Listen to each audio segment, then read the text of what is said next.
Morning Spirit. Selamat pagi, semangat pagi. Shalom Bapak Ibu dan saudara-saudariku yang dikasihi oleh Tuhan Yesus, bertemu kembali di dalam Morning Spirit. Pagi ini kita akan belajar firman Tuhan dengan tema mengatasi perselisihan. Nasihat untuk hidup sehati dalam Kristus. Tidak akan ada damai sejahtera jika umat Kristen saling berselisih, saling berdebat, cekcok, bertengkar, sakit hati, kepahitan, mengeluh, dan saling mengkritik. Dalam Galatia 5 ayat 19 sampai 20 firman Tuhan berkata, perbuatan daging telah nyata, yaitu percabulan, kecemaran, hawa nafsu, penyembahan berhala, sihir, perseteruan, perselisihan, iri hati, amarah, kepentingan diri sendiri, pencideraan, roh pemecah. Saudaraku, perseteruan atau perselisihan adalah salah satu dari perbuatan daging atau perbuatan dosa. Sebagai orang yang percaya kepada Tuhan Yesus, kita harus belajar untuk dapat mengatasi, saudaraku, perselisihan. Karena perselisihan tidak berkenan di hadapan Tuhan.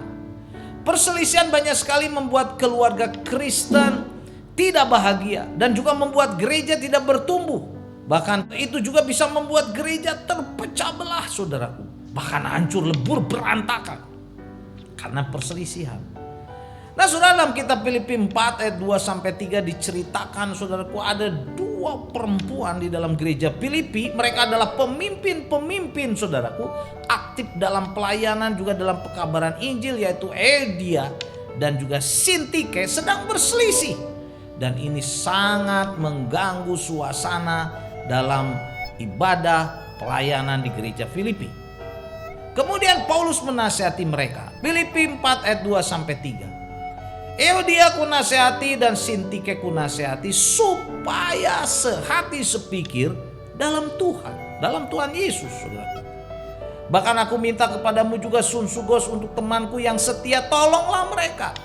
Karena mereka telah berjuang dengan aku dalam pekabaran Injil bersama-sama dengan Clemens dan kawan-kawanku sekerja yang lain yang namanya tercantum dalam kitab kehidupan. Saudaraku, di sini Rasul Paulus menasihati kedua wanita ini untuk berdamai. Dan dalam Filipi 4 ini ayat 2 sampai 3 kita akan belajar, saudara, bagaimana nasihat Paulus kepada kedua wanita ini, saudara, juga kepada jemaat di Filipi, cara mengatasi atau cara berdamai mengatasi perselisihan di antara mereka. Yang pertama, saudaraku, mereka harus hidup sehati sepikir dalam Kristus.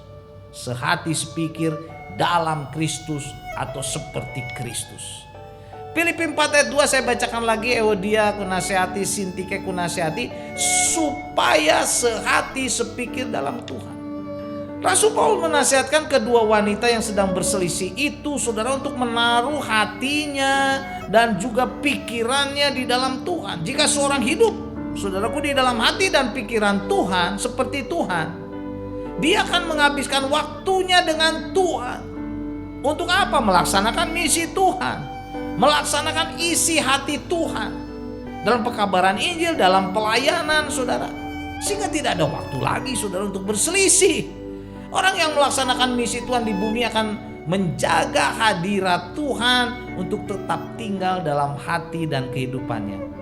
Hati dan pikiran kita harus diarahkan, saudaraku, kepada Tuhan Yesus, kepada misi Tuhan Yesus, bukan kepada konflik, bukan kepada sakit hati, bukan kepada kepahitan, perdebatan, perselisihan, perpecahan, saudaraku, bukan.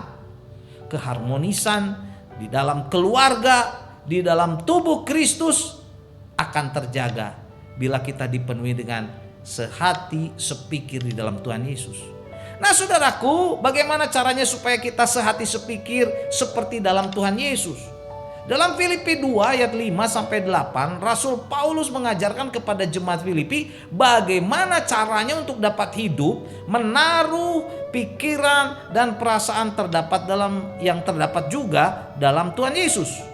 Dalam Filipi 2 ayat 5-8 saudara, ada 3 teladan yang Tuhan Yesus nyatakan dalam hidup kita yang ditulis oleh Rasul Paulus di dalam kitab Filipi 2 ayat 5-8 ini. Yang pertama saudaraku, Tuhan Yesus memikirkan kepentingan orang lain, bukan kepentingan dirinya sendiri. Inilah cara saudara untuk mengatasi setiap perselisihan dalam keluarga, dalam gereja, dalam masyarakat, dalam hidup kita. Filipi 2 ayat 6 berkata, yang walaupun dalam rupa Allah tidak menganggap kesetaraan dengan Allah itu sebagai milik yang harus dipertahankan. Jadi karena Tuhan Yesus memikirkan kepentingan orang lain saudara, bukan kepentingan dirinya sendiri, ia rela melepaskan kesetaraan dengan Allah, melepaskan kemuliaannya supaya orang lain diselamatkan dan diberkati. Hati dan pikiran yang rela melepaskan kedudukannya atau egonya, inilah saudaraku yang dapat mengatasi perselisihan, konflik dalam kehidupan keluarga, gereja dan masyarakat. Dan yang kedua saudaraku, Tuhan Yesus rela menjadi pelayan bagi orang lain. Ini cara untuk mengatasi perselisihan saudara. Filipi 2 ayat 7 berkata, melainkan telah mengosongkan dirinya sendiri dan mengambil rupa seorang hamba dan menjadi sama dengan manusia. Saudaraku, Tuhan Yesus rela mengambil rupa hamba, melayani orang lain. Dia rela mengosongkan dirinya, menjadi hamba, menjadi sama dengan manusia. Artinya apa saudara? Merendahkan hati, merendahkan dirinya untuk melayani orang lain. Inilah saudaraku, perasaan yang seperti Yesus inilah yang dapat menyelesaikan perselisihan dan konflik. Dan yang C saudaraku, Tuhan Yesus rela berkorban bagi orang lain. Filipi 2 ayat 8 berkata, dan dalam keadaan sebagai manusia ia telah merendahkan dirinya dan taat sampai mati, bahkan sampai mati di kayu salib. Inilah teladan Tuhan Yesus yang luar biasa. Ia rela berkorban bagi orang lain saudara. Jadi bila kita mempunyai hati dan pikiran seperti Tuhan Yesus yang rela berkorban bagi orang lain saudaraku, maka banyak perselisihan dapat diselesaikan, konflik dapat diselesaikan saudaraku. Dan banyak orang akan diberkati oleh kehidupan kita. Dan kemudian saudara, di dalam ayat yang ketiga, untuk mengatasi perselisihan sebagai kebenaran yang kedua, sebagai saudara seiman kita harus menolong mereka yang sedang berselisih. Jangan cuek saja. Dalam Filipi 4 ayat 3 Rasul Paulus berkata kepada Sunsugos, dia berkata, bahkan aku minta juga kepada Sunsugos temanku yang setia, tolonglah mereka, tolonglah Euodia dan Sintike, karena mereka telah berjuang dengan aku dalam pekabaran Injil bersama-sama dengan Clemens dan kawan-kawanku sekerja lain yang namanya tercantum dalam kitab kehidupan. Kewajiban orang percaya saudaraku di dalam jemaat tubuh Kristus harus saling menolong. Kepada mereka yang sedang berselisih, sedang punya problem, kita tidak boleh cuek. Kita tidak boleh terbawa dalam perselisihan itu dengan gosip, dengan pro sana pro sini saudara, sehingga memanaskan perselisihan itu. Kita tidak boleh, tapi kita harus menolong supaya konflik itu dapat diselesaikan sehingga ada damai sejahtera.